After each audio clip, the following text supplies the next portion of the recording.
Um, it's going. Uh, Hold on one second. I'm gonna go get the light.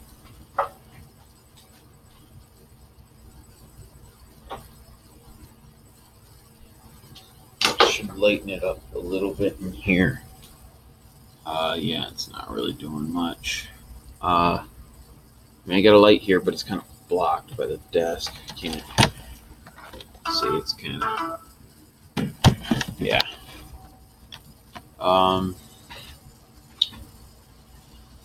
so I mean, I can't really do much more for light here. So the top half of my face is just gonna have to be kind of shielded. I mean, I can crouch down, but it's not really gonna make a difference. Anyway, uh, this has to do with Syria. Um, Trump is warning about a humanitarian mistake and whatnot. Don't use chemical weapons, Nikki Haley saying, and they both need to shut their mouths because it's inconclusive whether or not Assad even used chemical weapons. Everyone's like, yep, he definitely did. The UN, of course, of course, Assad used chemical weapons, but we don't actually know that at all. Um, it's very shaky when you see things such as, well, if Assad used chemical weapons, then why in the world would he um,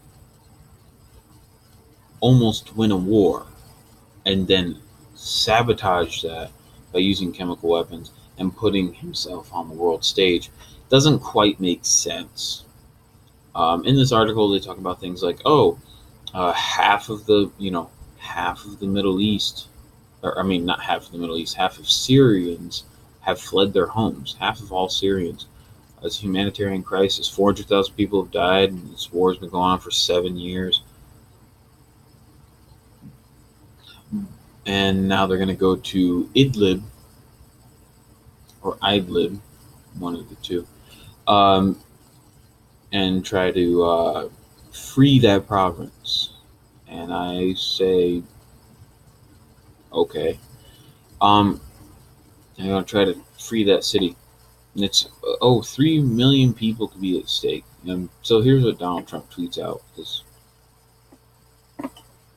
he's got a good heart, but maybe he should just keep it to himself. President Bashar al-Assad of Syria must not recklessly attack Idlib province. The Russians and Iranians would be making a grave humanitarian mistake to take part in this potential human tragedy. Hundreds of thousands of people could be killed. Don't let that happen.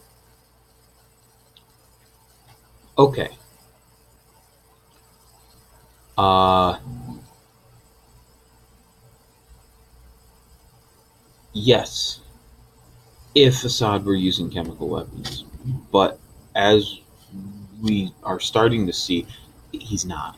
He's not. We haven't. We haven't really been seeing that. They talk about the white helmets.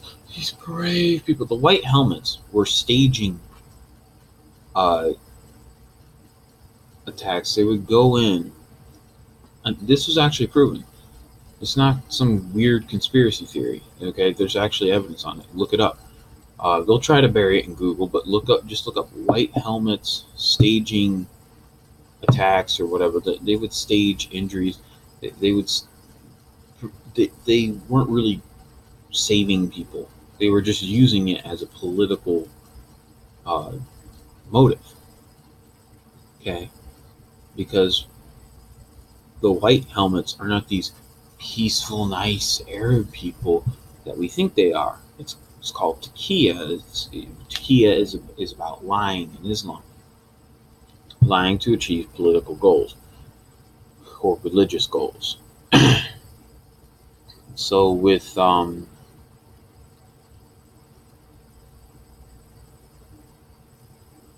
white helmets, they're basically like a propaganda group for jihadis,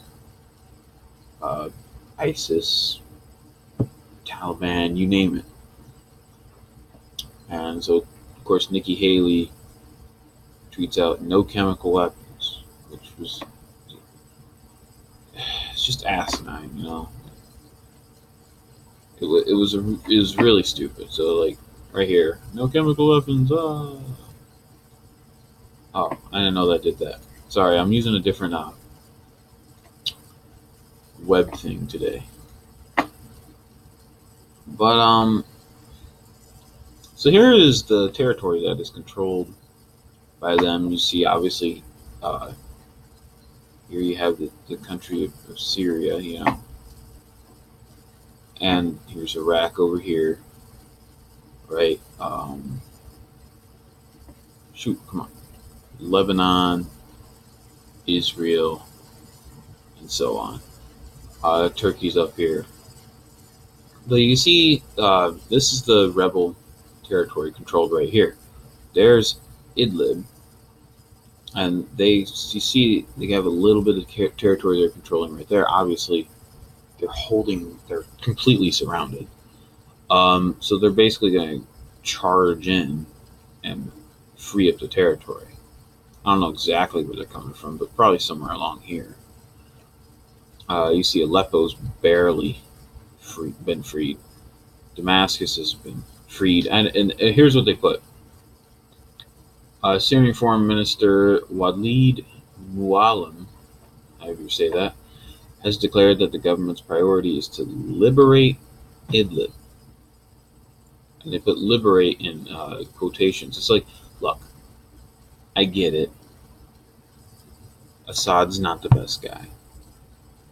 He's democratically elected. He's better than the alternative. You don't have a lot of alternatives. I got to charge the computer.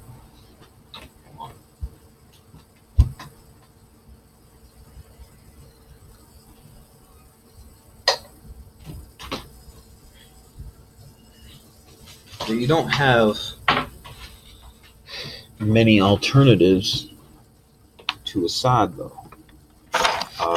I mean, what would you rather have?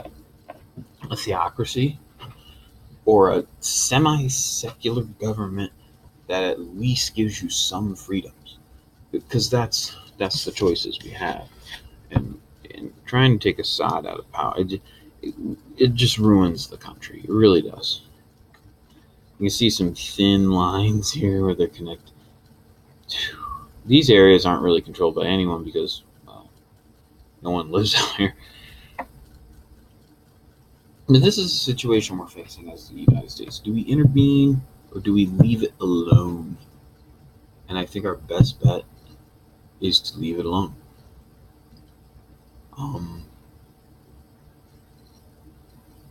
You go, oh, the Russian-Iranian-backed Syrian forces. It's better than the alternative. It really is. Oh, the State Department, oh, we'll intervene. That's a terrible idea. We need to just let it go. And I like how there's a city in Syria that is the name of a allergy medicine in the northwestern corner of the country, Afrin. That's hilarious. So, hope you like this video. I actually kept it short, and let's just hope for the best. And if you want to, I would encourage you to spread the word and say something about it. Possibly, write to your fellow, write to your politicians and whatnot, and tell us, just to get us out of the Middle East. We got to get out of there. That's all.